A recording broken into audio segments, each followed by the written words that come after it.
పిలుచుచున్నది ప్రతి వారిని వినుమా, విశ్వసించుమా.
హల్లెలూయా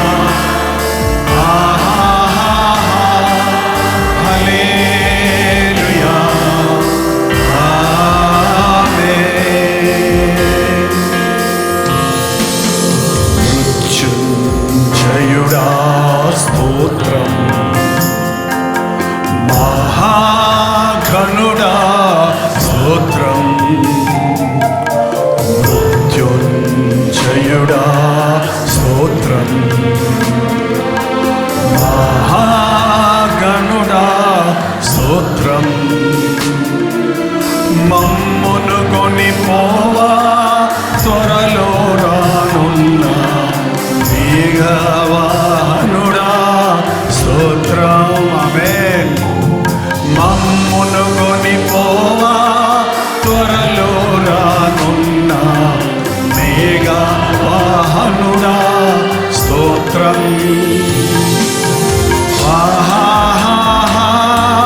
హల్లెలూయా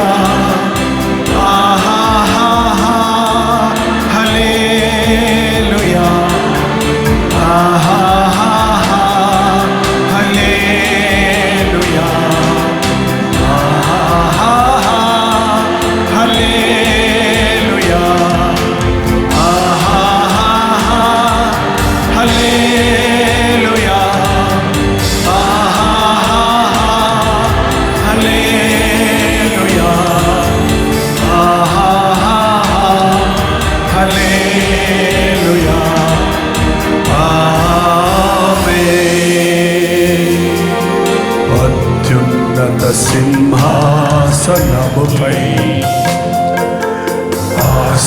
ఆసీనుడమైన నా దేవా, అత్యంత ప్రేమా స్వరూపివి నీవే, ఆరాధింతును నిన్నే. అత్యంత ప్రేమా స్వరూపివి నీవే, ఆరాధింతును నిన్నే. అందరూ ఆహా హల్లెలూయా హల్లెలూయా హల్లెలూయా ఆమేన్. ఆశ్చర్యకరుడా స్తోత్రం, ఆలోచనకర్త స్తోత్రం, బలమైన దేవా నిత్యుడవగు తండ్రి, సమాధాన అధిపతి స్తోత్రం. ఆమేన్. బలమైన దేవా నిత్యుడవగు తండ్రి, సమాధాన అధిపతి స్తోత్రం. అందరూ హల్లెలూయా. అందరూ పడాలి, పైన ఉన్నోళ్ళు కింద ఉన్నోళ్ళు, పిల్లలు పెద్దలు వృద్ధులు అందరూ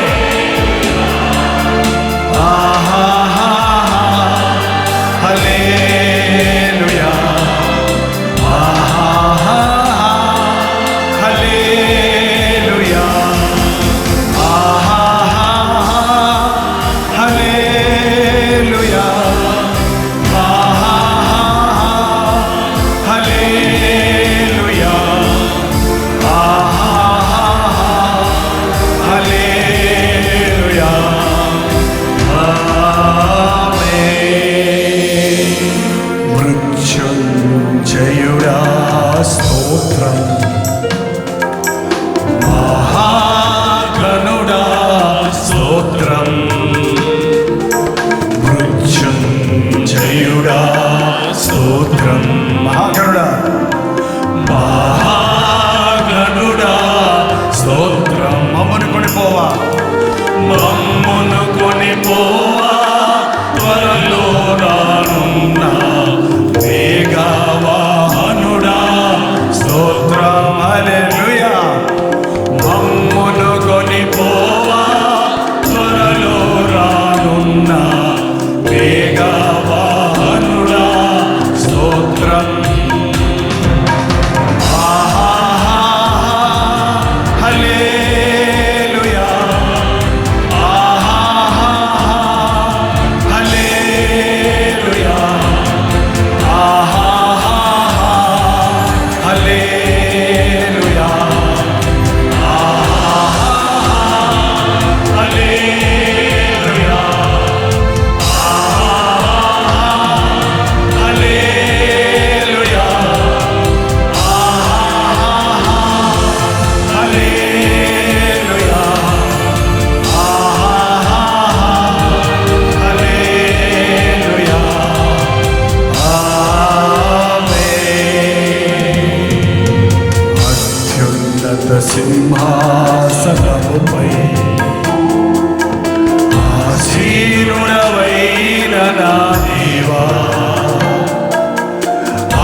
ప్రేమ స్వరూపివి నీవే ఆరాధింతును నిన్నే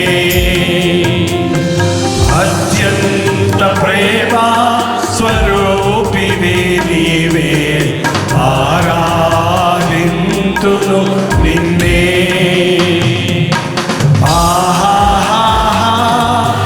అందరూ పాడాలి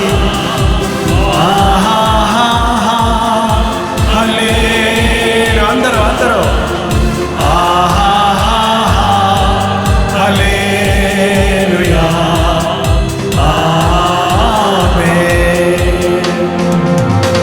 కృపా సత్య సంపూర్ణుడ స్తోత్రం పడదాం. కృపతో రక్షించితివే స్తోత్రం. కృపా సత్య సంపూర్ణుడా కృపా సత్య సంపూర్ణుడ స్తోత్రం. కృపతో రక్షించితివే కృపతో రక్షించితివే స్తోత్రం. నీ రక్తమిచ్చి విమోచించినావే నా రక్షణకర్త స్తోత్రం. నీ రక్తమిచ్చి విమోచించినావే నా రక్షణకర్త స్తోత్రం. చివరిసారిగా అందరు చేతులెత్తి హల్లెలూయా హల్లెలూయా హల్లెలూయా హల్లెలూయా హల్లెలూయా హల్లెలూయా హల్లెలూయా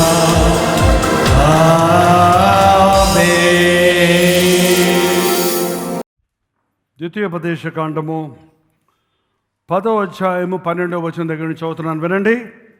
కాబట్టి ఇశ్రాయేలు నీ దేవుడైన యెహోవాకు భయపడి ఆయన మార్గములన్నిటిలో నడుచుచు ఆయనను ప్రేమించి నీ దేవుడైన యెహోవాను నీ పూర్ణ మనసుతోనూ పూర్ణాత్మతోనూ సేవించి నీ మేలు కొరకు నేడు నేను నీకు ఆజ్ఞాపించు యెహోవా ఆజ్ఞలను కట్టడలను అనుసరించి నడుచుకొందునని మాట కాక దేవుడైన యెహోవా నిన్ను మరి ఏమడుగుతున్నాడు? ఇశ్రాయేలు, నీ పేరు పెట్టుకో అక్కడ, విశ్వాసి. ఏమడుగుతున్నాడు దేవుడు నిన్ను? దేవునికి భయపడు, ఆయన మార్గాల్లో నడుచుకో, ఆయన్ని ప్రేమించు, ఆయన పూర్ణ మనసుతో పూర్ణాత్మతో సేవించు. ప్రేమించడం వేరు, సేవించడం వేరు. ప్రేమ క్రియల్లోకి రావటం సేవ అవుతుందండి. సేవ అంటే ప్రేమే, ప్రేమ అంటే సేవే.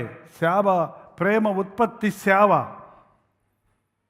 ఎవడైనా దేవుని సేవ చేస్తున్నాడంటే దానికి కారణం దేవుణ్ణి ప్రేమిస్తున్నాడు అన్నమాట.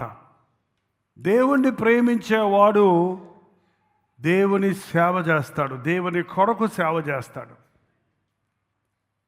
నీ పూర్ణ హృదయంతో సేవించు. నీ మేలు కొరకే నువ్వు సేవించేదైనా, నువ్వు ప్రేమించేదైనా, నువ్వు దేవుని వాక్యం వినేదైనా, నువ్వు దేవుని సన్నిధికి వచ్చిందైనా, నువ్వు ప్రభువుని నమ్ముకున్నదైనా, ఎవరి కోసం నమ్ముకున్నావు? మేము రాకపోతే సంఘం ఉండదనా? మేము లేకపోతే ఎలా దేవుని పని జరుగుద్దనా?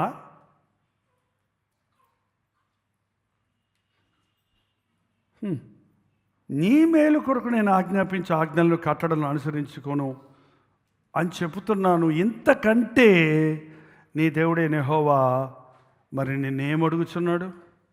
చూడుము, ఆకాశము మహాకాశము భూమియు అందున్నదంతయు నీ దేవుడైన యెహోవావే. ఆకాశము ఆలకిస్తుంది దేవుని మాట. ఆకాశమా ఆలకించు, భూమి చెవియొగ్గు. నేను పిల్లలను పెంచి గొప్పవారినిగా చేసి ఉన్నాను. ఈరోజు ప్రతి ఒక్కరూ మనం గుర్తుంచుకోవాలండి. ఈరోజు మనలో ఒక స్థాయికి మనం వచ్చామంటే ఆయన ప్రేమ,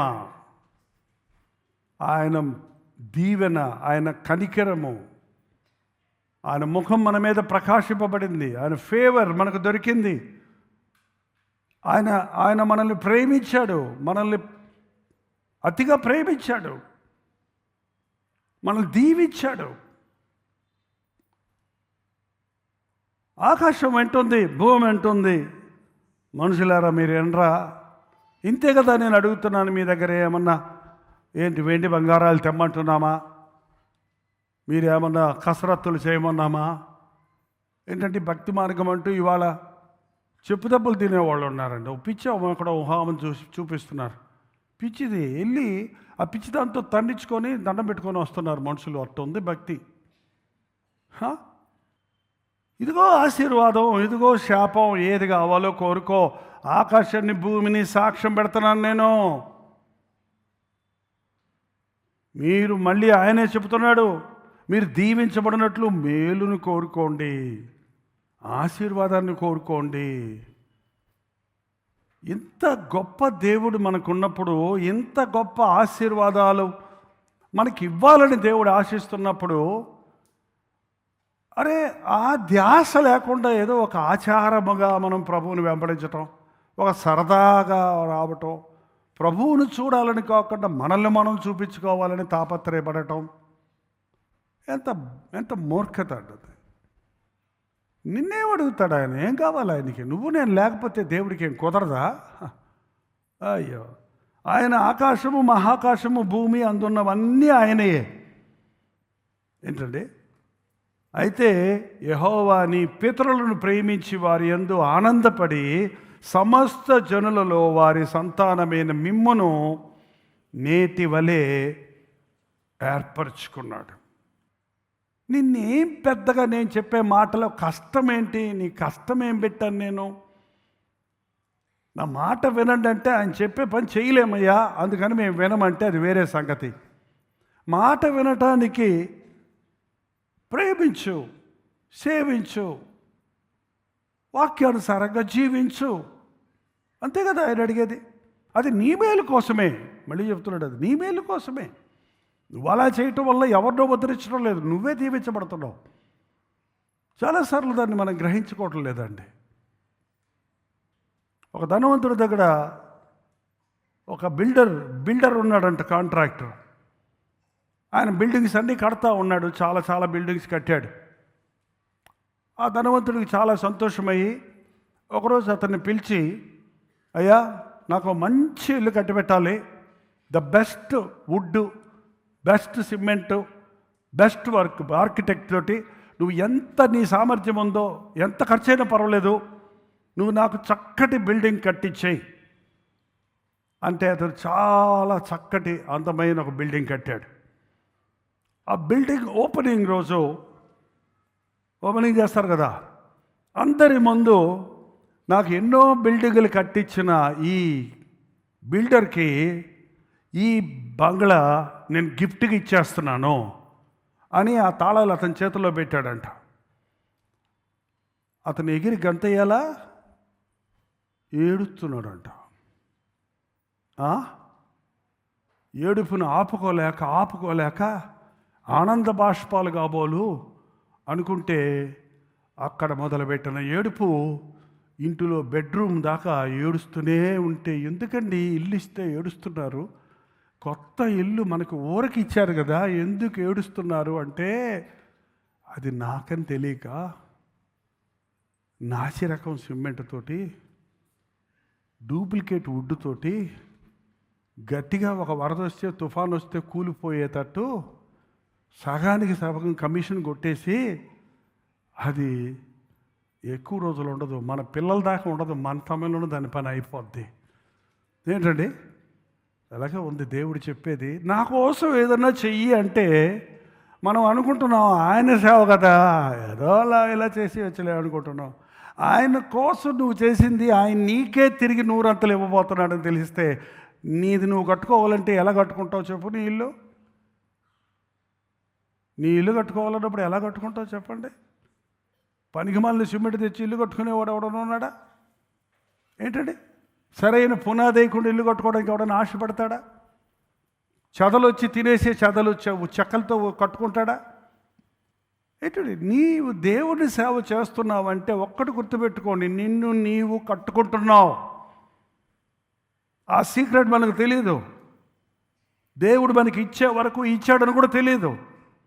కానీ నువ్వు ఏం చేస్తున్నావో, ఎంత శ్రేష్టంగా దేవుని పని చేస్తున్నావో, దేవుని కొరకు దేవుని మాట వింటున్నావో అంత శ్రేష్టమైన రీతిగా నువ్వు దీవించబడుతున్నావు. మనుష్యుడు కంటి చూపు కోసం పనిచేయకండి. ఎప్పుడు కూడా మనుషుల కోసం భక్తిని ఆచరించకండి. పాస్టర్ల కోసం ఎవరినో మెప్పించాలని మనం మంచిగా ఉండటం అవసరం లేదు. నా దేవుణ్ణి నేను మెప్పించాలి. ఎప్పుడైతే దేవుని మాట మనం వింటామో, ఎవడు దీవించబడతాడో లేదో కానీ వినినవాడు చెప్పేవాడవని వినేవాడవని దీవించబడతాడండి. జాగ్రత్తగా విను నేను చెప్పే మాటలో. నేను ప్రేమించి వారికి ఇచ్చాను. ఇంకా కొంచెం ముందు చూడండి, 20వ వచనం. నీ దేవుడైన యెహోవాకు భయపడి ఆయనను సేవించి ఆయనను హత్తుకొని, గబగబ చదివేయచ్చు మనం, అందులో ఎంతెంత వెయిట్ ఉందో. నీ దేవుడైన యెహోవాను భయపడి దైవ భయం లేదండి ఈ రోజుల్లో. దైవ భయం లేదు. దేవునికి భయపడేవాడు లేడు. మనుషులకు భయపడతాడు, పరిస్థితులకు భయపడతాడు, రోగాలకు భయపడతాడు,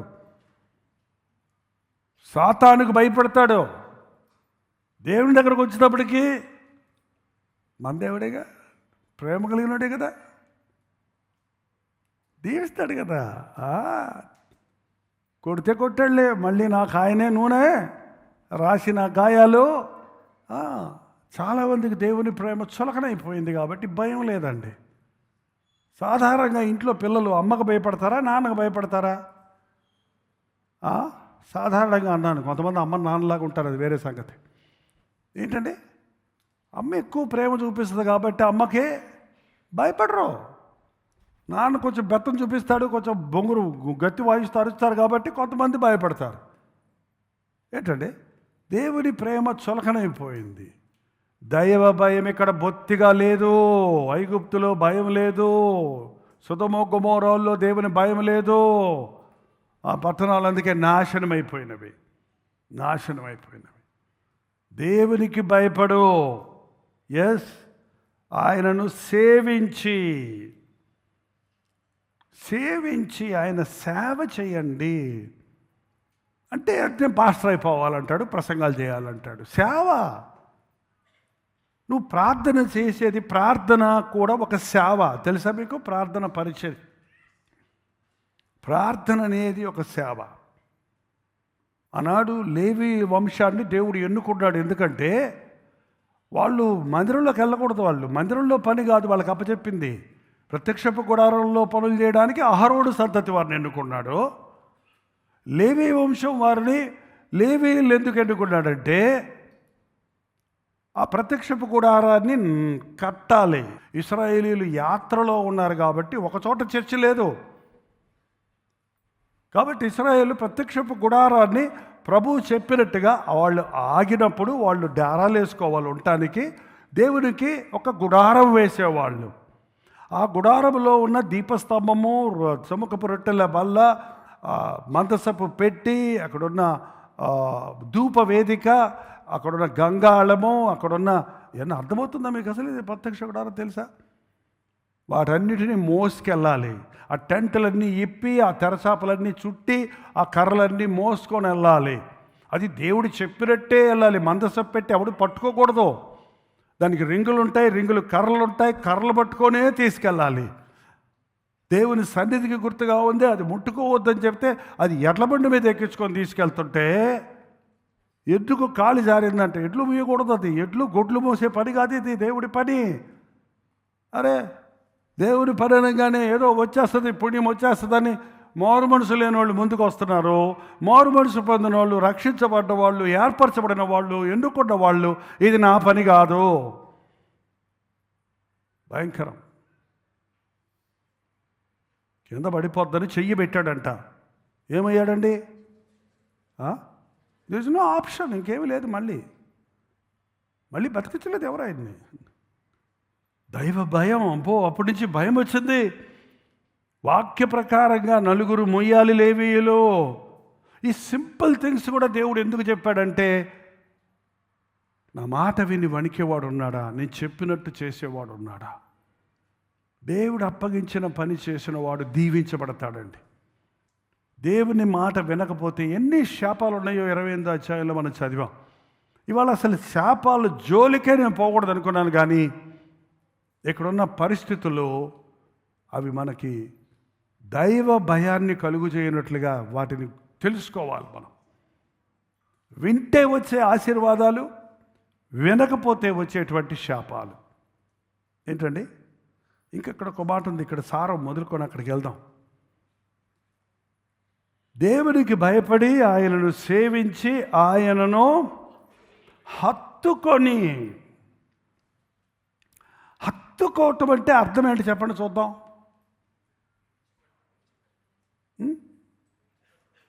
కాదండి, మన బిడ్డ మనల్ని గట్టిగా వచ్చి కౌగులించుకుంది, హత్తుకుంది అంటే ఇంక అర్థం నీకు నీ బిడ్డకి మధ్య ఇంకా దారం కూడా దూరదు. పాయింట్ అర్థమైందా మీకు? దేవుణ్ణి హత్తుకోవటం అంటే దేవునికి నీకు మధ్య ఏ మాత్రం సందులేదిక, ఏది చొరబడతాడు సందులేదిక. నీ ఉద్యోగం కానీ, నీ డబ్బు కానీ, నీ కుటుంబం కానీ, నీ పనులు కానీ, లోకం కానీ, పాపం కానీ దేనికి చూడలేదు. ఇక ప్రభువుని హత్తుకున్నాడు, ఖర్చుకుపోతాడు అంతే. ఇంకా ఆయన్ని విడదీయలేడు అట్లాంటి వాడిని. దేవుడు అలాంటి భక్తి కలిగి ఉండమన్నాడు. హత్తుకునే భక్తి కలిగి ఉండాలి. ఓర్ఫలాగా టాటా చెప్పే భక్తి కాదు, అప్పుడప్పుడు వచ్చి కనబడే భక్తి కాదు, మూడు బాగుంటే ఒకలాగా, మూడు ఆఫ్ అయితే ఇంకోలాగా ఉండే భక్తి కాదు. ఒకరోజు చేస్తారు, నేను ముందుకు వస్తారు, ఒకరోజు చతుకులు పడి కూర్చుంటారు. ఒక్కసారి ఎవడైనా నాగటి మీద చెయ్యి పెడితే వెనక్కి తిరిగి చూచువాడు నాకు పాత్రుడు కాడు. నేను ఈ పని చేస్తాను అని దేవుని కొరకు ముందుకు వచ్చామంటే ప్రాణం పోయినా సరే ఆ పని ముగించాలి. మనం మరణం వరకు నమ్మకంగా ఉండాలి. కానీ ఈరోజున అది లేదు. వెనక్కి తిరిగి చూసే భక్తి, హత్తుకోవటం లేదు. మనం నిజంగా హత్తుకొని ఆయన నామమును ప్రమాణము చేయవలను. ఆయనే నీకు కీర్తనీయుడు, నీ కన్నులార చూచుచుండగా భీకరమైన గొప్ప కార్యములను నీ కొరకు చేసిన నీ దేవుడు ఆయనే. భీకరమైన గొప్ప కార్యాలు చూసే వరకు మన విశ్వాసం పోవటం లేదండి. చిన్నది ఏదన్నా జరిగితే అక్కడితో హల్లెలూయా ఆమెన్ ముగించేస్తున్నాం మన భక్తి. ఇంకా ఆయన శక్తి, ఆయన భీకర కార్యాలు, ఆయన ఆశ్చర్య కార్యాలు, ఆయన ప్రణాళికలు ఒక్కొక్కరి పట్ల ఎన్నో ఉన్నాయండి, ఎన్నో ఉన్నాయి. దాన్ని గుర్తించటం లేదు మనుషులు. ఇవాళ మన విశ్వాసం ఎప్పుడు చెప్తుంటాను, ఉడుం పట్లాగా ఉండాలి. ఉడుం అంటే తెలుసా మీకు? కొద్దిమంది చెప్తున్నారు ఉడుం అంటే పందికొక్కలాగా ఉంటుంది, ఇంత ఉంటుంది. ఆ ఉడుముని పూర్వం కొండలు ఎక్కడానికి ఇప్పుడున్న ఎక్విప్మెంట్స్ లేవు కాబట్టి ఉడుము నడుముకి తాడు కట్టి కొండ మీద అలా ఇసిరేస్తారు. అది ఇసిరేస్తే అది పట్టుకుంటుంది అలాగా. అది అలా ఒక్కసారి పట్టిందంటే ఈ తాడు మీద 10-15 మంది పైకి ఎక్కుతుంటే దాని నడుము ఇరిగిపోతున్నా సరే, నొప్పి పుడుతున్నా సరే, అది పట్టిన పట్టు మాత్రం వదలదు, దాన్ని నమ్మి ఎక్కొచ్చు వీళ్ళు అందరూ కూడా ప్రాణాలకు తెగించి. అది ఉడుంపట్టు. మనకు ఉడుంపట్టు కాదు, బల్లిపట్టు. భలే నవ్వుతున్నారు. బల్లికి ఎంత ఉంటాయి కాళ్ళు? ఆ బల్లి పైన ఎగురుతుంటే చూడండి, దబలు పడుతుంటుంది. దాన్ని ఎవడేమనుకుంటే పడద్దు ఒక్కోసారి. దానికి పట్టు లేదు, ఊరుగా జారిపోతుంటుంది. ఎప్పుడు పైనే ఉండే బల్లి మీరు కింద తిరగటం చూస్తుంటారు. మీ ఇంట్లో చూడండి, ఉంటాయి. జాగ్రత్త దాచుకోండి, కూర వండుకోండి. చేస్తారు సుమా, పాయిజన్ అది. కాదండి, దేవునికి పట్టుకుంటే ఒక్కసారి నిన్ను విడవను. హత్తుకుంది ఓర్ఫా. రూతు తన నయోమిని హత్తుకుంది. అందుకనే ఆమె ఆశీర్వదించబడింది. అందుకనే మోయాబీయులు కానీ అమ్మోనీయులు కానీ 10 తరముల వరకు ఇశ్రాయేలు వంశంలో చేరకూడదని చెప్పిన దేవుడే ఆమె విశ్వాసాన్ని బట్టి, ఆమె పట్టుదలను బట్టి, ఆమె సమర్పణను బట్టి శపితమైన రూతుని ఆశీర్వాదం కారకురాలుగా చేశాడు. యేసుక్రీస్తు వంశావళిలో చేరేటట్టు చేశాడంటే ఎంత గొప్ప దేవుడు. మనమంతా ఎవరు అండి? అన్నిలో యూదులు అక్కడ ఉన్నారు, దేవుడు ఏర్పరచుకున్న జనం. మనం క్రీస్తు రక్తము ద్వారా సమాధానపరచబడ్డాం, దేవుని చేత కోరుకునబడ్డాం, ఏర్పరచబడిన వంశంలో చేరుకున్నాం. అదే గొప్ప భాగ్యం. అసలు దానికే చాలు మనం చాలా కృతజ్ఞత కలిగి ఉండాలి దేవుని మీద. ఇంత గొప్ప దేవుడు మనకున్నాడు. ఒక్కసారి ఇప్పుడు 28వ అధ్యాయంలోకి వెళ్దాం.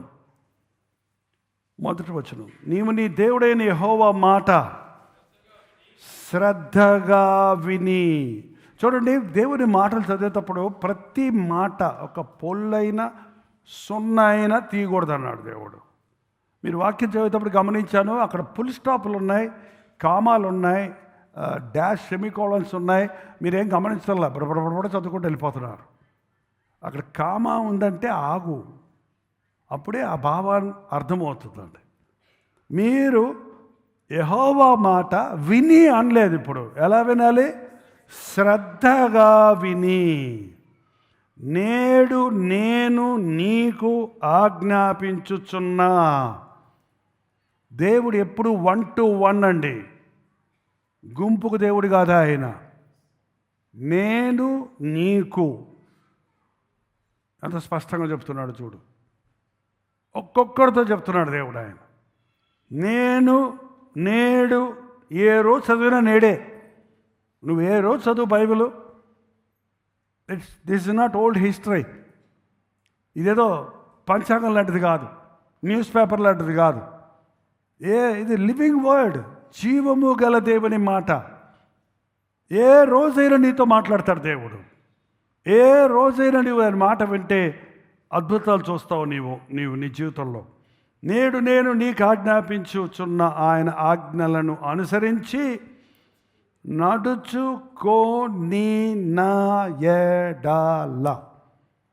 కొనిన ఎడల. మీరు గబగబా చదివినప్పుడు మీరు ఆ డిఫరెన్స్ చూస్తుండరు. అక్కడే చూడండి, ఇక్కడే 15వ వచనంలో, నేడు దేని దేవుడైన యెహోవా సెలవిచ్చు మాటలను వినని ఎడల, గై కొనని ఎడల, కొనిన నా ఇటు తీసుకెళ్ళి పడేస్తే ఆపోజిట్ అయిపోయింది. నా మాట వింటే ఆశీర్వాదం, వినని ఎడల ఈ శాపములన్నీ నీ మీదకు వచ్చును. వింటున్నామా? వింటం లేదా? వింటున్నామా? వింటం లేదా? వినుటకు చెవులు గలవాడు. ఆయన బోధలో 13 సార్లు చెప్పాడు ఆ మాట. ఆ యొక్క సువార్తల్లో మాట వినుటకు చెవులు గలవాడు వినుగాక.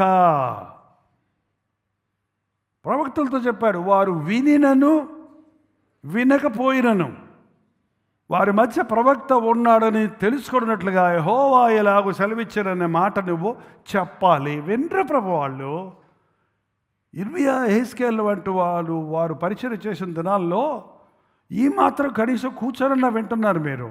అసలు ఎవ్వడూ ఆయన దేవుని మాట వినేవాడు కాదు. అప్పుడు వెనకాల పడి బతిమలాడినా కూడా చేదరించుకునేవారే కానీ, ఇంకా వీలైతే వాళ్ళని కొట్టి చంపడానికి ప్రయత్నించారే కానీ, ఇప్పటిలాగా పాస్టర్ గారంటే కనీసం పరవానం వండి పెట్టేవాళ్ళు కాదు కదండి. ఇష్టం లేకపోయినా పాస్టర్ గారికి అప్పుడప్పుడు ఏదో ఒకటి చేయాలనుకుంటారు కొంతమంది. అది ఇది పెట్టేస్తే కాస్త ఫేవర్ వస్తుంది అనుకుంటారు. దేవుడికి కావాల్సినవి అవి కావండి, సేవకుడికి కావాల్సినవి అది కాదు. సేవకుడికి నిజంగా మనసు సంతోషం కలగాలంటే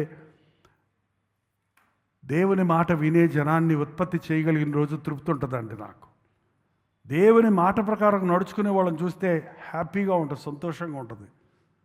దేవుని మాటను పెడచెవిన పెట్టేవారు, దేవుని నిర్లక్ష్య పెట్టేవారు, దేవుని కార్యాలు అజాగ్రత్తగా చేసేవారు, నీకు ఇచ్చిన అవకాశాన్ని ఒక చిన్న లీజర్గా తీసుకునేవాళ్ళు. ఏంటండి, ఒక పాట పాడవు అని అంటే నీకు దేవుడిచ్చిన అవకాశం, నువ్వు పాడిన పాట అవతల వాళ్ళ హృదయాలలో పరిశుద్ధాత్మ కార్యం జరిగించాలి. నువ్వు చేయించే ప్రార్థన అవతల వారిని ఆరిపోయిన దీపాలు వెలిగించాలి.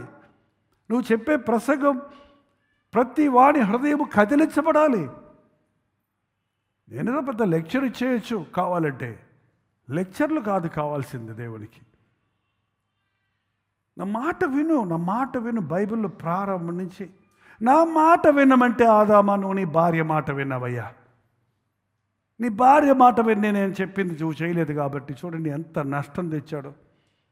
ఈ నాటికి తరాలకి మానవ జాతి అంతటికి దేవుని మాట వినని మూలానే ఇవాళ ఇన్ని శాపాలండి, ఇన్ని రోగాలు, ఇంత పాపం విస్తరించిపోతుంది.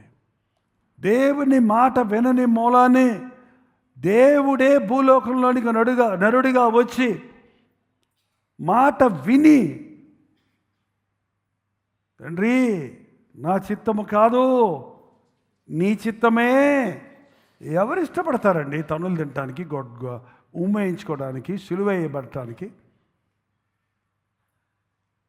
అంత వేదనలో కూడా దేవునికి అప్పగించుకొని సమాప్తమైనదని చెప్పినప్పుడు నువ్వు చెప్పిన పని చేశానయ్యా అని ప్రభు అన్నాడు. కాబట్టే ఇవాళ అన్ని నామముల కంటే ఉన్నతమైన నామముగా యేసునామం అన్నది.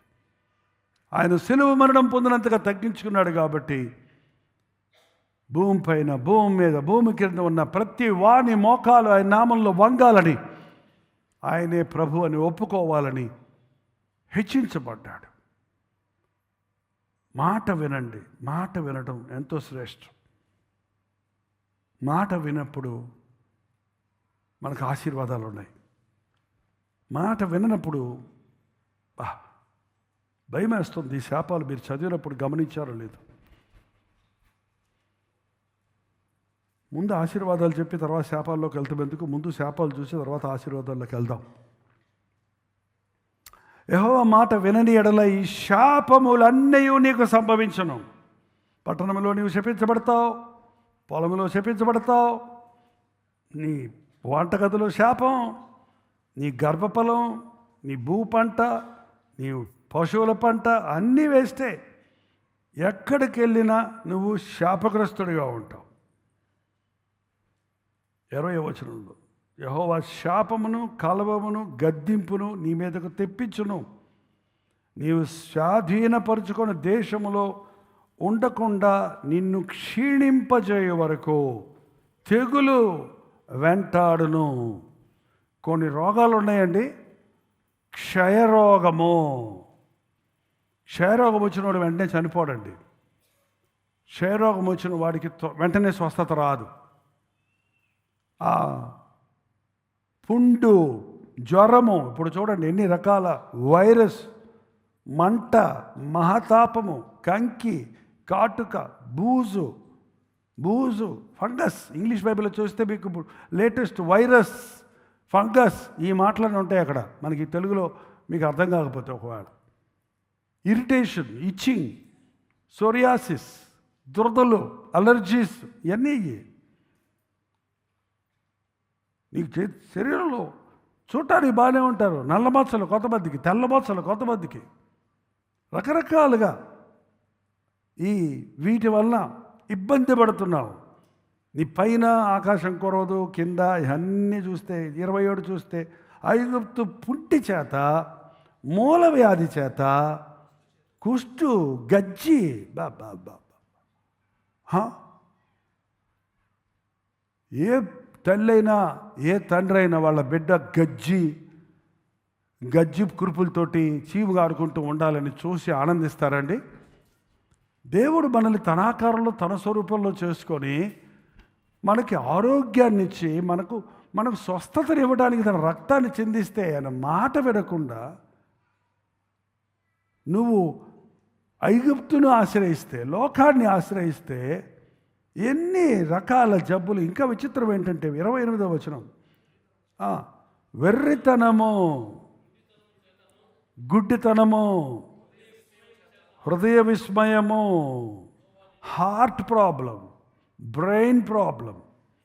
వెర్రితనం అంటే పిచ్చోళ్ళు. మెంటల్లీ చాలామంది వాళ్ళ బ్రెయిన్ ఎఫెక్ట్ అవుతుందండి. బ్రెయిన్ స్ట్రోక్స్ వస్తున్నాయి చాలామందికి. ఇదే హృదయ విస్మయం అంటే యాంగ్షియస్నెస్. హృదయ విశ్వం అంటే ఒక ఏమవుద్దో అనే ఒక విధమైన భయం, ప్రతి విషయంలో ఒక ఆతృత, కంగారు, నెమ్మది లేని స్థితి. చూడండి, ఈరోజు నువ్వు శపించబడ్డావా ఆశీర్వదించబడ్డావా అని తెలియటానికి నీకు శరీర సంబంధమైన రోగాలు లేకపోయినా నీ మానసికమైన ఆందోళన ఉందంటే, నీ మనసు స్థిమితంగా లేదంటే, నువ్వు ఎప్పుడు చూసినా నెగిటివ్ థింకింగ్ చేస్తున్నావంటే, నువ్వు పెద్దానికి భయపడుతున్నావంటే, నీవు మానసికంగా తృప్తి లేని స్థితిలో ఉంటున్నావంటే దేవుని ఆశీర్వాదం లేదని అర్థం. అంటే ఏంటంటే భయపడాలి అంటే భయపడటం లేదే. 56వ వచనం కూడా చదవండి. నువ్వు జాగ్రత్త పడి ఈ గ్రంథంలో వ్రాయబడిన ఈ ధర్మశాస్త్ర వాక్యములన్నిటినీ అనుసరించి గైకొనుచు నీ దేవుడైన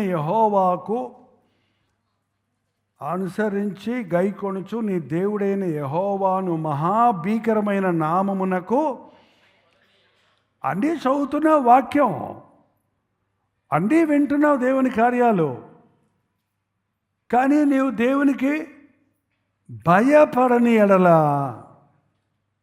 ఈ తెగుళ్ళన్నీ నీకు వస్తాయి. ఆశ్చర్యమైన తెగుళ్ళు కలుగజేయుదును. అవి దీర్ఘకాలం ఉండి గొప్ప తెగుళ్ళు, చెడ్డ రోగాలు ఏంట్రా బాబు?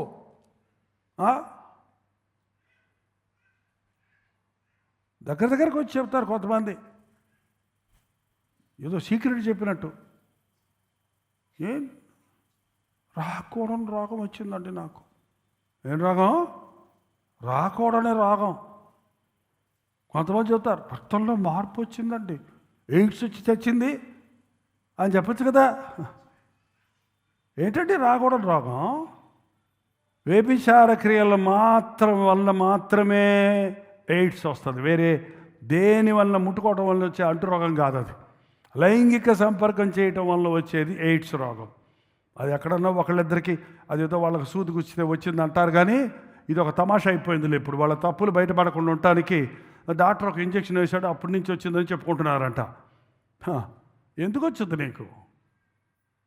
నీ శరీరాన్ని, దేవాలయాన్ని పాడు చేసుకుంటే నేను వాడిని పాడు చేస్తానన్నాడు ప్రభు. తమాషా చేయకండి. మీ శరీరాన్ని పాపం కోసం వాడకండి. సరదాగా వ్యభిచారం చేశాను, ఏదో సరదాగా ఒక అమ్మాయిని కలిశాను, ఒక అబ్బాయిని కలిశాను, వాళ్ళ ఈజీగా ఈజీగా చెప్తున్నారండి చాలామంది. అసలు ఆ ఒప్పుకోలే కలగటం లేదు, మనస్సాక్షి పనిచేయటం లేదు. ఐ టేస్టెడ్ సెక్స్ అన్నట్టు ఎంతో పెద్ద పరలోకపు మహిమను రుచి చూసినట్టుగా చెప్పుకుంటున్నాడు సిగ్గు లేకుండా.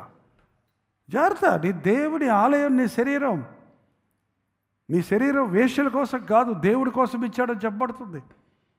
వివాహానికి ముందే వివాహమునకు ముందే అపవిత్రత, జారత్వానికి చోటిస్తున్నారు యవనస్తులు ఈ వ్యభిచార తరంలో. నువ్వు ఇంకే మాట అన్నీ వింటున్నానండి, నేను దేవుని కోసం పాటలు పాడుతున్నానండి, కానుకలు ఇస్తున్నానండి, మందిరంలో పనులు చేస్తున్నానండి, కానీ నా శరీరం అపవిత్రపరుచుకున్నానంటే నువ్వు ఈ శాపగ్రస్తుడివే. నువ్వు దీవెన లేదు నీకు, అసలే దీవెన లేదు.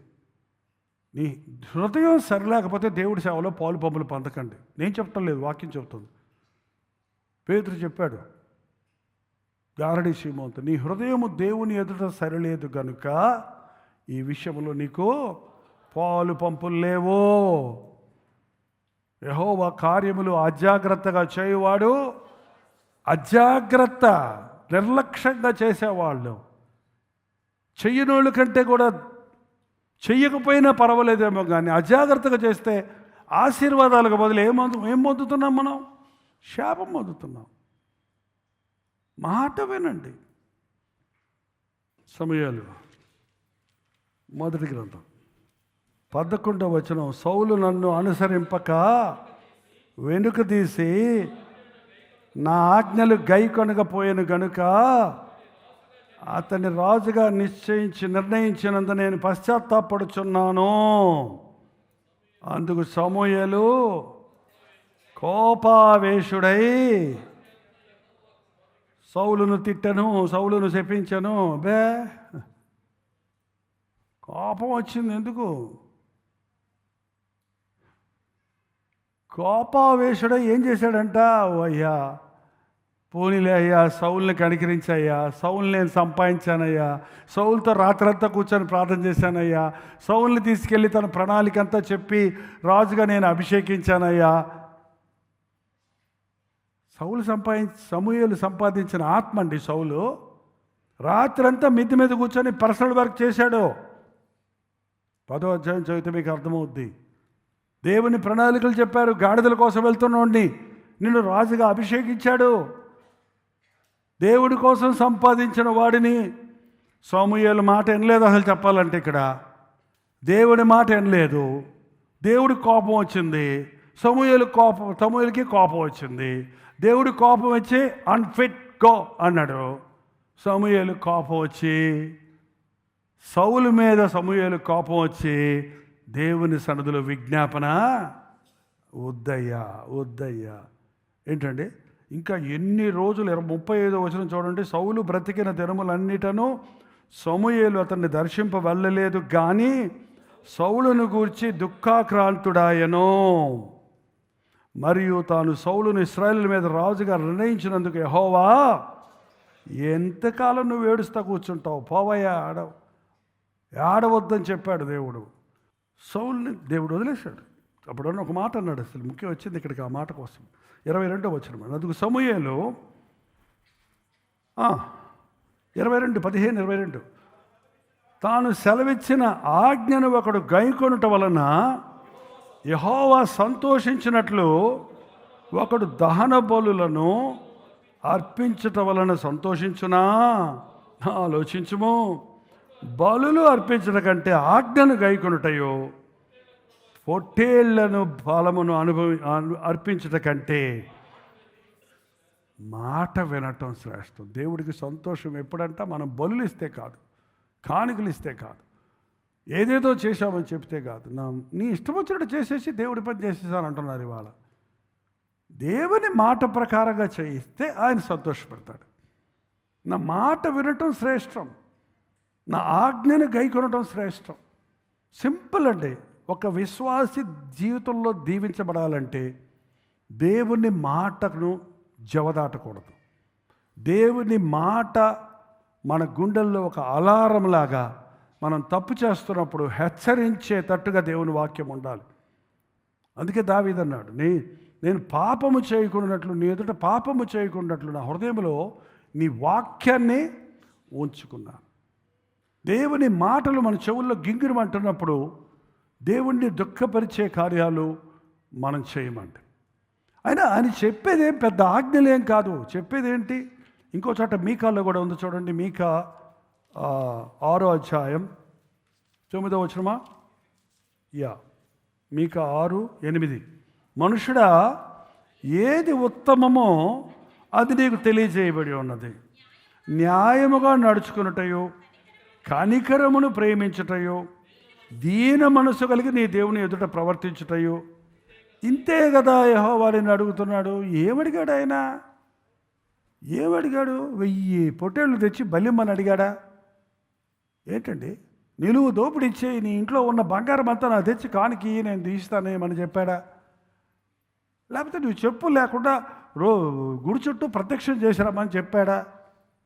ఏమన్నా నువ్వు గుండెలు కొట్టుకొని ఆ పల్నాడులో గుండెలు కత్తులు పెట్టి కొట్టుకుంటారండి, డొమ్మాలు రక్తాలు కారుతాయి, అది ప్రాయశ్చిత్తంగా. అట్లాంటి నీకేమన్నా నువ్వు హింసించుకునే పనులు ఏమన్నా చెప్పాడా? ఏమడిగాడు ఆయన? ఏది ఉత్తమో ఆల్రెడీ నీకు తెలియజేయబడి ఉంది. నీకు తెలియని దాన్ని చేయమంటలేదు, నీకు చెప్పిన దాన్ని చేయమంటున్నాడు దేవుడు. నీకు చెప్పకుండా నువ్వు తెలియక చేస్తే అది వేరే సంగతి. నీకు ఏది ఉత్తమమో తెలియచేయబడింది. న్యాయముగా నడుచుకో. ఏది న్యాయం? ఏది న్యాయం అంటే దేవుడు నిన్ను దీవిస్తే నువ్వు సాతానుకు సేవ చేయటం న్యాయమా? దేవుడు నిన్ను ఆశీర్వదిస్తే నువ్వు లోకానికి బానిస అవటం న్యాయమా? ప్రభు నీ కోసం ప్రాణం ఇస్తే నీ ప్రయాసంతా లోకంలో ఉన్న మరి దేని కోసమో ప్రయాసపడటం న్యాయమా? నిన్ను ప్రేమించిన దేవుణ్ణి నిన్ను ప్రేమించమనటం అన్యాయమా? నిన్ను విలువబెట్టి కొన్న దేవుడు నీవు ఆయన సొత్తు అన్న సంగతి నీ జ్ఞాపకం చేస్తే నీకు కష్టమా? న్యాయంగా నడుచుకో. కనికరాన్ని ప్రేమించు. నువ్వు కనికరించబడ్డావు, ఇతరులను కనికరించు. ఇతరుల పట్ల కర్కశంగా ఉంటారు కొంతమంది, తమ పట్ల తాము చాలా సానుభూతి చూపిస్తారు. భార్యను ఖండించే విషయంలో బ్రహ్మాండంగా ఉంటాడు పురుషుడు, పెద్ద దానికి తప్పు పట్టుకుంటాడు, కానీ తన తప్పులన్నీ కప్పెట్టుకుంటాడు. ఏంటండి? ప్రభు అంటున్నాడు, నీకు ఇది మంచేదో చెప్పాను, చెడ్డేదో చెప్పాను. ఇది మరణం, ఇది జీవం, ఇది ఆశీర్వాదం, ఇది శాపం. ఇది చేస్తే ఆశీర్వదించబడతావు, ఇలా ఉంటే శపించబడతావు. ఏది కావాలో కోరుకో. చాలామంది మనం చేసే పనులు ఏది చెయ్యకూడదో అది చెప్తాం ఇతరులకి, ఏది చెయ్యాలో అది చెప్పాం. కానీ దేవుడు మనకి దేవుని సన్నిధికి వచ్చినప్పుడు ఏం చెయ్యాలో అన్నది చెప్తున్నాడండి ఆయన. ఎరిగి చెడిపోయేవారే ఎక్కువైపోయారు ఈ రోజున. మన ఆశీర్వాదాలు లీక్ అయిపోతున్నట్టు పోతున్నాయి. ఏంటి కారణం? దినదిన అభివృద్ధి పొందవలసిన క్రైస్తవత్వం దినదినానికి క్షీణించిపోతూ ఉందండి ప్రపంచవ్యాప్తంగా. ఒక రక్షించబడిన వ్యక్తి ఆధ్యాత్మికంగా ఒక జైంట్ లాగా తయారవలసిన వాడు ఒక 10 సంవత్సరాలు అయ్యేటప్పటికి మడ్డుగా తయారైపోతున్నాడు. కారణం ఏంటి?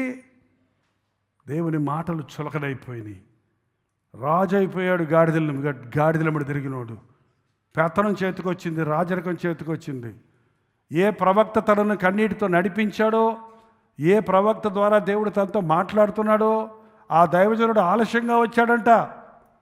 నువ్వు ఆలస్యంగా వస్తే నేనే చేసేస్తాను నీ పని అనంతమంది బలి అర్పించాడు. అదొక తప్పు. ఇది రెండో తప్పు. దేవుడు ఊరుకోలేదు. ఇక అది నువ్వు చెప్పంది చేశావు, ఇది చెప్పింది చేయలేదు. ఏంటంట? చెప్పంది చెయ్యటం ఒక తప్పు, చెప్పింది since of commission, since of omission అని ఉంది. చేయవలసినవి చెయ్యకపోవటం తప్పు, చేయకూడనివి చేయటం ఒక తప్పు. 2 తప్పులు చేశాడు సౌలు. అంతే, యువర్ అన్ఫిట్. అయినా దేవుడు కృపగలిగినాడండి. 2 years సౌలు దేవుడికి నమ్మకంగా ఉన్నాడు. కానీ నువ్వు రాజుగా ఉండడానికి తృణీకరించాను అన్నాడే కానీ 40 years ఇశ్రాయేల్ మీద రాజుగా ఉన్నాడు. అంటే 38 సంవత్సరాలు అతనికి సమయం ఇచ్చాడండి. రక్షించబడతాడేమో, పశ్చాత్తాపడతాడేమో, తప్పు దిద్దుకుంటాడేమో, ఇప్పుడైనా నా మాట విని నా దగ్గర తిరిగి వస్తాడేమోనని. కానీ సౌలు అంతకంతకి నెక్స్ట్ స్టెప్ ఏం చేశాడో తెలుసు కదా? నెక్స్ట్ ఏం చెప్పాడు?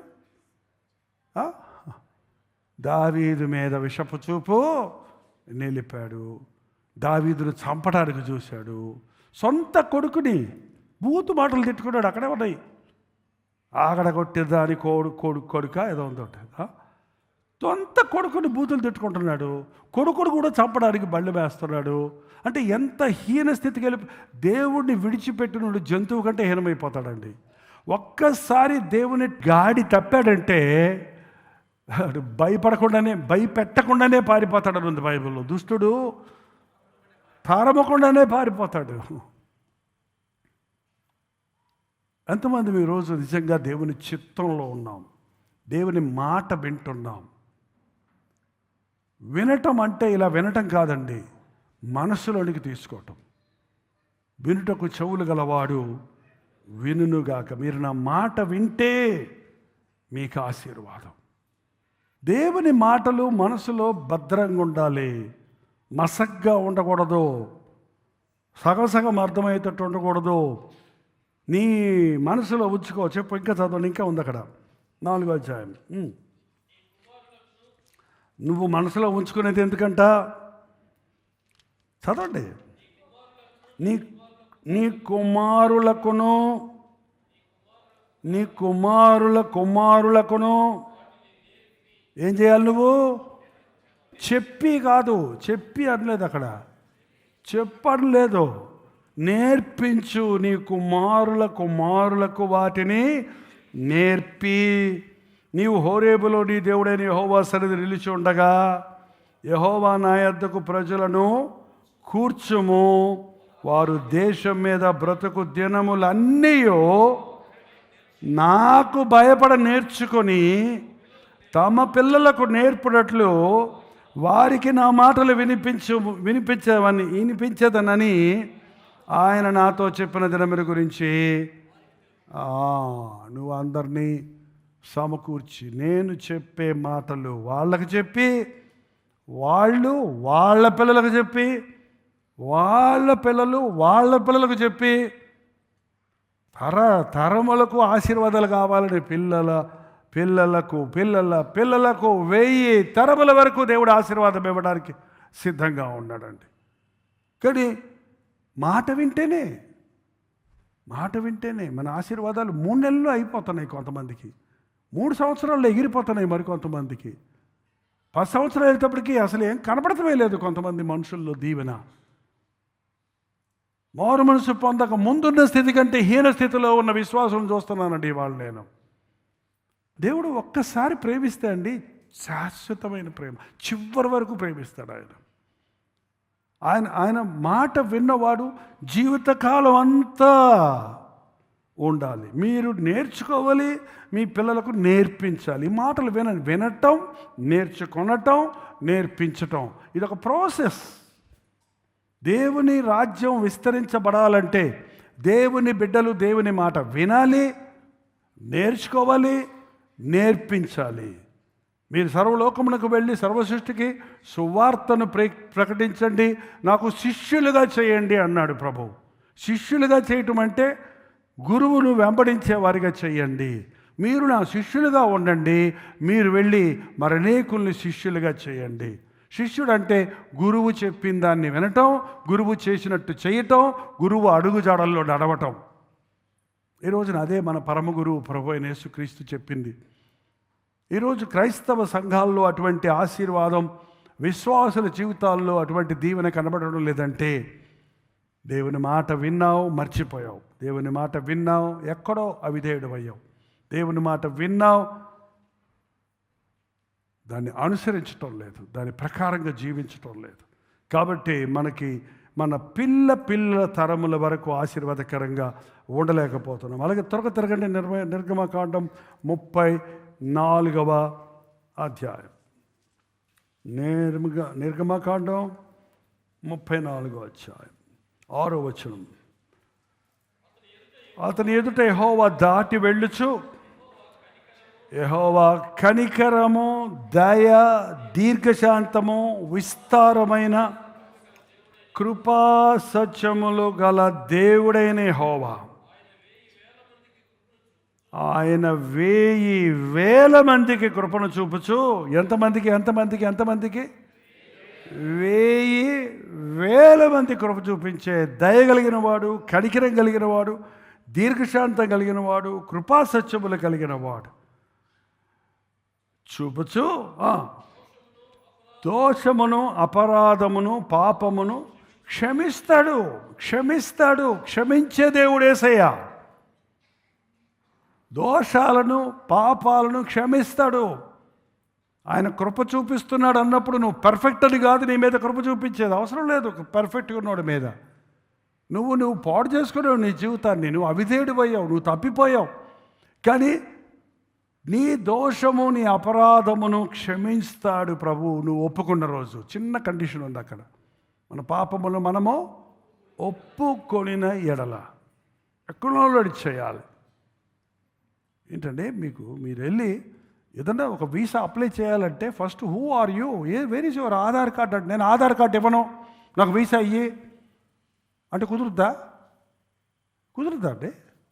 ఎవడే ఎంత పెద్ద తెలిసినోడైనా అవని, అది అక్కడ ప్రూఫ్ ఇవ్వాలి. నువ్వు ప్రభు దగ్గరికి వెళ్ళి నాకు క్షమాపణి అంటే చెప్పు, ఏం తప్పు చేసావో, నన్ను బాగు చేయి చెప్పు, ఏ పాడయ్యావో, నన్ను స్వస్థపరచు చెప్పు, నీ రోగం ఏంటో అని అడగడా డాక్టర్? మనం పాపాలు ఒప్పుకుంటే క్షమిస్తానన్నాడు. అతిక్రమములు దాచిపెట్టువాడు వర్ధిల్లడు, కానీ వాటిని ఒప్పుకొని విడిచిపెట్టేవాడు కనికరించబడతాడు. ఎంతటి వ్యక్తినైనా సౌలు పశ్చాత్తాపడి ఉంటే దేవుడు కనికరించేవాడే.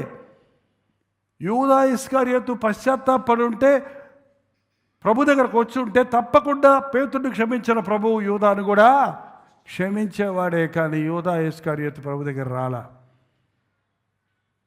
ఉరి పెట్టుకొని ప్రభు సెలవులో చనిపోక ముందే ఆ రాత్రే ఉరి పెట్టుకొని చచ్చిపోయాడండి. చాలా కష్టం. ఒక అవిధేయుడు దేవుని దగ్గరికి రావడానికి హృదయం కఠినమైపోద్దాడు. తెలిసి చేసినవాడు.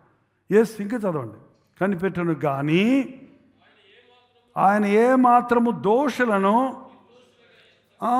ఆయన క్షమిస్తాడు, కానీ క్షమించబడని వ్యక్తిని సహించడు, పశ్చాత్తాపడని వ్యక్తిని క్షమించడు, పాపంలో కంటిన్యూ చేసేవాడికి దయ చూపించడు, కనికరం చూపించడు. ఎంతటి బలహీనతైనా ఎంతటి దోషమైనా క్షమించడానికి సిద్ధమే నువ్వు ఆయన సంతకు చేరితే. కానీ నువ్వు నీ పాపాన్ని దాచినంత కాలం, కొనసాగినంత కాలం, పశ్చాత్తాపడనంత కాలం ఆ పాపాలు బయటపడకపోయినా, మనుషులకు తెలియకపోయినా, కొందరి పాపాలు న్యాయ తీర్పునకు ముందు నడుస్తున్నాయి, కొందరి పాపాలు వారి వెనక నడుస్తున్నాయి అన్నది బైబిల్లో. ఏంటంటే ఒప్పుకోని ప్రతి పాపము మనల్ని తీర్పుకి ఇంజన్ లాగా తీసుకెళ్తుంది. మనల్ని కప్పుకొన్న ప్రతి పాపం మన వెనకాల మనకే తెలియదు, అది మన వెనకాల మనల్ని తోసుకుంటూ ముందుకు సాగుతుంది. కడగబడిన ప్రతి పాపము కంటికి కనబడదండి. రండి మన వివాదం తీర్చుకుందాం. మీ పాపములు కెంపు వలె ఎర్రనివైనవి హిమము వలె తెల్లనివగును. అవి పర్వతాల్లాగా ఉన్నా సరే అవి మబ్బుల వలె తొలగిపోజేస్తానంటున్నాడు ప్రభు. నీ పాపములు క్షమించి ఉన్నాను, సమాధానముగా వెళ్ళు అని ఆ రోజున పాపులను ఆయన క్షమించాడు. ఈరోజు కూడా క్షమాపణ అనేది, పాపములు క్షమించటకు అధికారము ప్రభువుకు మాత్రమే ఉందండి. ఇప్పుడైనా మీరు ఉపవాసం ఉండి మీరు పశ్చాత్తాపడి కన్నీటితో నా దగ్గరకు వస్తే నేను మిమ్మల్ని క్షమిస్తాను అంటున్నాడు ప్రభు. ఎంత గొప్ప దేవుడండి మాతో చెప్తున్నాడు. అసలు ఎవడన్నా పెద్ద ఒక హోదాకు వస్తే మనతో మాట్లాడతాడు ఎవడన్నా? ఇంత గొప్ప దేవుడు చెప్తున్నాడు, నా మాట విను సంగమా, నా మాట విను విశ్వాసీ, నా మాట విను దైవజనమా, నా మాట విను. మీరు నా మాట విని ఎడల బ్రతుకుదురు, మీరు నా మాట విని ఎడల ఆశీర్వదించబడుదురు అని మళ్ళీ మళ్ళీ మళ్ళీ మళ్ళీ దేవుడు హెచ్చరిస్తున్నాడు బైబిల్లో. ఏ సమయానికి ఏ మాట మనం వినాలో అన్నీ నాకు గుర్తులేవండి, మంటానికి అనక్కర్లేదండి. ఇప్పుడు ఒక పోరాటంలో మనం ఉన్నప్పుడు దేవుడు మాట్లాడతాడు, దెయ్యము మాట్లాడుద్ది, లోకము ఆకర్షిస్తుంది, దేవుని ఆత్మ హెచ్చరిస్తాడు. నువ్వు దేనికి లోబడుతున్నావు, వాళ్ళ మాట విన్నావు అన్నమాట. ఒక్కొక్క పాయింట్ వెళ్దాం, ఒకేసారి అక్కర్లా. నీ ఉద్యోగం విషయంలో, నీ వివాహం విషయంలో, నీ ప్రయాణాల విషయంలో, నీ సంపాదన విషయంలో, నీ ఖర్చు విషయంలో, నీ నీ నీ నీ నీ ఆలోచనల విషయంలో, నీ తీర్మానాల విషయంలో, నీవు చేసే ప్లాన్స్ విషయంలో దేవుని చిత్తము, దేవుని మాట వినడం నేర్చుకుంటే నువ్వు దీవించబడతావు. ఈ రోజున మీ ఇంట్లో తప్పిపోయిన వాళ్ళు ఉంటే మీరు పోరాడుతున్నారేమో ప్రార్థనలో, మీకు అలివి కాలేదేమో, అందుకే దేవుడు కల్పించుకుంటున్నాడు. నేను చూస్తాను నీ సంగతి, నీ ఫ్యామిలీ సంగతి నేను చూస్తాను, నీ బిడ్డల సంగతి నేను చూస్తాను, నీ కుటుంబ సంగతి నేను చూస్తా. నువ్వు నా మాట విను, నా మాట వింటారు, ఒక నిర్ణయం చేయి, నీ పనులన్నీ నేను చేసి పెడతాను. నీ మీద ఉన్న శాపం, నీ బిడ్డల మీద ఉన్న శాపం, నీ కుటుంబంలో ఉన్న శాపం నేను కొట్టివేస్తాను. శాపగ్రహి అక్కడ వద్దండి, శాపమాయను అంటకు శాపగ్రహి ఆయను అని ఉంది కింద. శాపగ్రహి అయ్యాడంటే ఆ శాపాలన్నింటినీ ఆయన తీసేసుకుంటున్నాడంట. నువ్వు తెలిసి చేసినా తెలియక చేసినా నువ్వు చేసిన శాపాలన్నిటినీ ఆయన తీసేసుకొని నీకు ఆశీర్వాదాలు ఇవ్వడానికి సిద్ధంగా ఉన్నాడండి. కళ్ళు మూసుకొని దేవునితో చెబుదాం, నిజంగా ఆశీర్వాదాలు మన మీద ఈరోజు కుమ్మరించబడాలని, కుటుంబాలుగా ఆశీర్వదించాలని ఆశిస్తున్నాడు. నీ కుటుంబాన్ని సాతాను కలవరపరుస్తుందన్న సంగతి నీవు గ్రహిస్తే, నా కుటుంబాన్ని కట్టు అనే మొరని హృదయంలో నుంచి వినబడితే దేవుడు ఒక అద్భుతం జరిగిస్తాడు. నీ బిడ్డలను ఎత్తుకుపోవాలని సాతాను ప్రణాళిక వేస్తున్నాడు. యవనస్తులైన నీ కుమారులు దేవుని చిత్తానికి బయటికి పోవాలని అపవాది వారిని ఆకర్షిస్తున్నాడు. ఈ రాత్రి నిన్ను ప్రేమించిన దేవుడు నీ దీవెన నీ పిల్లలకు పిల్లలకు ఇచ్చే దేవుడు. నీ కన్నీటి ప్రార్థన విని, నీ విశ్వాసతను బట్టి, నీ నమ్మకత్వాన్ని బట్టి నీ బిడ్డలను తన మందలోనికి చేర్చుకోవడానికి ఇప్పుడే ఒక అద్భుతం జరిగిస్తున్నాడు. ప్రతి ఇంటిలో ఉన్న శాపమును నజరేయుడైన యేసుక్రీస్తు నామములో కొట్టివేస్తున్నాము నాయన. నా శాపగ్రహి యేసయ్యా, ఎవరెవరిలో ఏ శాపాలు ఉన్నాయో ఈ క్షణంలో వాటన్నిటి నుంచి మాకు విముక్తి దయచేయండి ఆయన. మూయబడిన గర్భాలు తెరువయ్యా.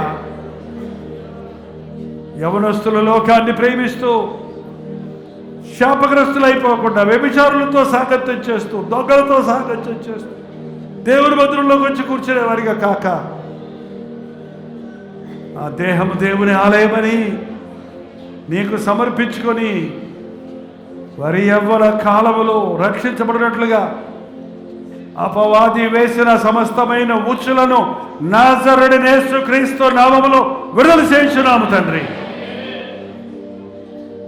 అహంకార మనస్సు, గర్విష్టి హృదయం, నిర్లక్ష్యం అనే ఆయుధాలు సాతాను మా మీద, మా బిడ్డల మీద, మా కుటుంబాల మీద, సంఘం మీద వాడుతున్నాడయ్యా. అట్టి ఆయుధాలను, అపవాది కార్యాలను నజరేయుడైన యేసుక్రీస్తు నామములో ధ్వంసం చేస్తున్నాము తండ్రి. నీకు విరోధముగా రూపించబడిన ఏ ఆయుధము వర్ధిల్లదన్న వాగ్దానాన్ని స్వతంత్రించుకుంటున్నామయ్యా. మా బిడ్డల మీద, మా కుటుంబాల మీద, మా ఆస్తుల మీద, మా ఆరోగ్యం మీద అపవాదికి ఎటువంటి అధికారము లేకుండా మమ్మల్ని విలువ పెట్టి కొన్న నీకు మమ్మల్ని మేము అర్పించుకుంటున్నాం యేసయ్యా.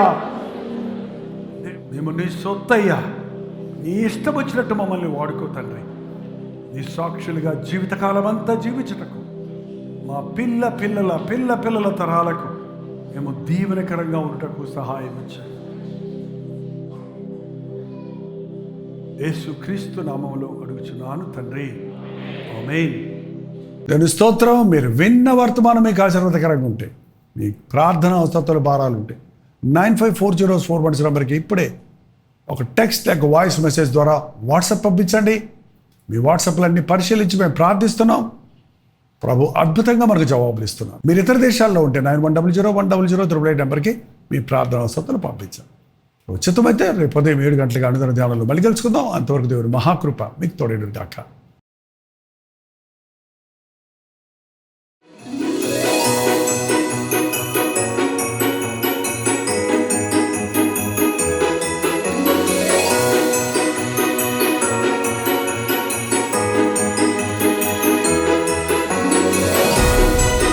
హల్లెలూయా. విజయవాడ పరిసర ప్రాంతాల్లో ఉన్న వారికి శుభవార్త. కల్వరీ ఇవాంజలికల్ ఫెలోషిప్ యొక్క 41వ వార్షికోత్సవం సందర్భంగా విజయవాడలో ఈ నెల 15వ తారీఖు, జనవరి 15వ తారీఖు ఒక ప్రత్యేకమైన యానివర్సరీ ప్రైజ్ మీటింగ్ను ఏర్పాటు చేస్తున్నాం. ఈ కల్వరీ పరిచర్యల ద్వారా, జైపాల్ ఫౌండేషన్స్ పరిచర్యల ద్వారా మేలు పొందిన మీరందరూ వస్తారని మనందరం కలిసి 41 సంవత్సరములుగా ఈ పరిచర్యలలో దేవుడు చేసిన మేలును తలస్తూ ఆయన్ని స్తుతించడానికి, ఆయనను మహిమపరచుటకు, ఆయన రాకడ వరకు ఈ పరిచర్యలు కొనసాగించినట్లుగా ప్రార్థించుకున్నటకు మిమ్మల్ని అందరినీ ప్రేమతో ఆహ్వానిస్తున్నాం. ఈ 1 డే మీటింగ్లో జనవరి 15వ తారీఖు మధ్యాహ్నం 2 గంటల నుంచి 5 గంటల వరకు, సాయంత్రం 6 గంటల నుంచి 10 గంటల వరకు 2 సెషన్స్ మాత్రం ఉంటాయి. తప్పక హాజరవ్వండి. దేవుని వాక్యాన్ని ధ్యానిద్దాం, దేవుడు చేసిన మేలు తలంచి ఆయన్ని స్తుతిద్దాం. మీ దగ్గర సాక్ష్యాలుంటే రండి, మీ సాక్ష్యాలను పంచుకొని ఈ పరిచర్యను ప్రోత్సాహపరచుటకు, ప్రభువునందు పడ్డ ప్రయాస వృధా కాలేదని నిరూపించుటకు మీరు కూడా సాక్షులుగా నిలబడి. చిరునామా గమనించండి. SS convention, opposite to PVP mall, Labbipet, Vijayawada. జనవరి 15వ తారీఖు మధ్యాహ్నం 2 గంటల నుంచి 5 గంటల వరకు, 6 గంటల నుంచి 10 గంటల వరకు, ఒకే రోజు 2 సెషన్స్. తప్పకుండా రండి, హాజరవ్వండి. ఈ విషయం మీకు ఇంకా వివరాలు కావాలంటే 8939393939 అనే నెంబర్కి కాల్ చేయండి. లేదంటే 8144123456 అనే నెంబర్కి మీరు కాల్ చేయొచ్చు, లేదా వాట్సాప్ మెసేజ్ పెట్టవచ్చు. తప్పక వస్తారు కదా.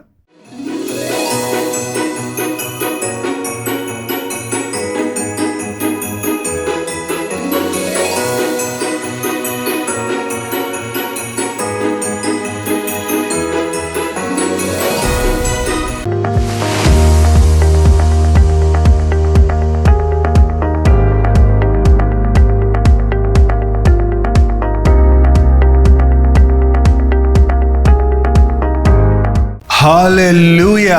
పాండిచ్చేరి పరిసర ప్రాంతాల్లో ఉన్న వారికి శుభవార్త. ప్రార్థనాపూర్వకంగా పాండిచ్చేరిలో 1 డే గెట్ టుగెదర్ను ప్రభు చిత్తమైతే జనవరి 26వ తారీఖు ఏర్పాటు చేస్తున్నాం. మధ్యాహ్నం 2 గంటల నుంచి 5 గంటల వరకు, అలాగే 6 గంటల నుంచి 10 గంటల వరకు 2 సెషన్స్గా పాండిచ్చేరిలో తెలుగు వారి కొరకు, తమిళ వారి కొరకు, మరి ఇతర భాషల వారి కొరకు ఈ ప్రత్యేకమైన 1 డే గెట్ టుగెదర్ ఏర్పాటు చేస్తున్నాం. మొదటిసారిగా పాండిచ్చేరి వస్తున్నాం. మిమ్మల్ని అందరినీ చూడాలని రండి, పాల్గొనండి. మీ స్నేహితులకు, బంధువులకి అందరికీ గుర్తు చేయండి. జ్ఞాపకం ఉంచుకోండి. చిరునామా గమనించండి. Padmini Mahal, opposite to Balaji theatre, Ilango Nagar, Kamaraj Salai, Pondicherry. ఈ విషయమే మీకు ఇంకా వివరాలు కావాలంటే కింద ఇవ్వబడినటువంటి నెంబర్కి వాట్సాప్ పెట్టండి, లేదా 89393939 నెంబర్కి మీరు కాల్ చేయండి. మీకు అడ్రస్ లింకులు పంపించబడతాయి. రండి, మీ స్నేహితులకి, బంధువులకి అందరికీ తెలియజేయండి. దేవుడు తన గొప్ప కార్యాలు జరిగించినట్లుగా అనేకుల కొరకు ప్రార్థించడానికి, దేవుడిచ్చిన సందేశాన్ని అందించడానికి, ముఖాముఖిగా మిమ్మల్ని చూచి మీ అవసరతల కొరకు దేవుడి సొంతలో విజ్ఞాపన చేయడానికి చెన్నై నుండి పాండిచ్చేరి వస్తున్నాం. రండి, పాల్గొనండి, దీవించబడండి.